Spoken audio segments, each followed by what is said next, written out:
Riya elimination பார்த்து உண்மையிலே நம்ம கண்ணிலே தண்ணி வந்துருச்சுங்க. அவ்வளோ பாவமாக இருந்துச்சு. அந்த பொண்ணால் கண்ட்ரோல் பண்ணவே முடியல. வந்ததுலேருந்து ஆக்ட் பண்ணாமல் அவங்க ஒரு கேம் விளாண்டுட்டே இருந்தாங்க. எல்லா இடத்துலையும் ஒரு ஸ்டாண்ட் எடுத்தாங்க, பாடினாங்க, ஆடினாங்க, எல்லாமே பண்ணாங்க. கொஞ்சம் அட்லீஸ்ட் இன்னும் ஒரு 2-3 வாரமாவது இருந்திருக்கலாம். பட் போனதுனால அவங்க ரொம்ப அப்செட் ஆகிட்டாங்க. அவங்க எக்ஸ்பெக்டே பண்ணலை போல இருக்கு போவோன்னு. ஸோ ரொம்ப ஹாப்பியாக இருந்தாங்க. ரொம்ப அப்செட் ஆனோடனே அவங்கள எல்லாருமே இது பண்ண ட்ரை பண்ணாங்க. ஃபஸ்ட்டு போய் பவித்ரா பேசினாங்க, ஜாக்லின் கன்சோல் பண்ண ட்ரை பண்ணாங்க. எதுக்குமே அவங்க வான்ஷிதா ரொம்ப ட்ரை பண்ணாங்க. எல்லார்ட்டையுமே அவங்க வேணாம் ப்ளீஸ் கிவ் மீ சம் டைம்னு அப்படி சொல்லிட்டு ஒதுங்கிட்டாங்க.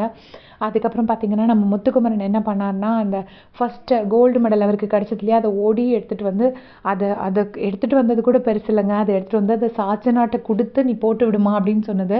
ஸோ நிஜமாக அது ரொம்ப ஸ்வீட்டாக இருந்தது. ஏன்னா இதை சிவகுமார் இந்த மாதிரி இப்போ சும்மா ஜாக்லின் கணத்தை கிள்ளிட்டு இந்த மாதிரிலாம் பண்ணிகிட்டு இருக்கிறவங்க தான் இவங்க முத்துக்குமரன் கிட்டேருந்து பார்த்து தான் கற்றுக்கணும்.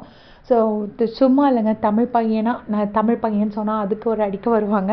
ஆனால் உண்மையிலே அந்த பண்பை அவர் அழகாக எடுத்து காமிச்சார். ரொம்ப நல்லா இருந்துச்சு அவரோட பிஹேவியர். அந்த எடுத்து அது கொடுக்கணுங்கிற மனசு, அது சாச்சனா கையால் போட்டு விடணுங்கிறது, அது அதை விட ரொம்ப டீசெண்டாக இருந்தது. பார்க்குறதுக்கு எத்தனை பேர் பார்த்தீங்கன்னு மறக்காமல் கமெண்ட்ஸில் சொல்லுங்கள்.